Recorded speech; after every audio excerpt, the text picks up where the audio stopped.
What's up guys, I am Ariovid, and in this tutorial I will show you how to add tags to your YouTube video.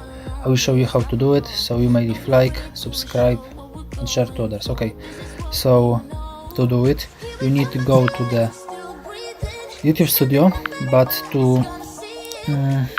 YouTube Studio you may download from Google Store. This here, YouTube Studio.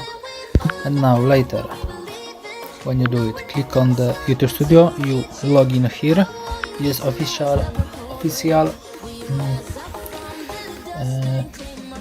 part of Google on Android.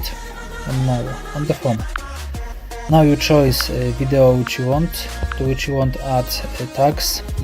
Okay, now you click on pencil. Okay, now scroll down. Here on the down you have tags, more options. Yes, here, and as you can see, here are tags, and now you may write it what you need, and later click enter, and that's working. And later you back and click save, and you did it with tags. So that's all what I wanted to tell you in this tutorial. Thanks for watching.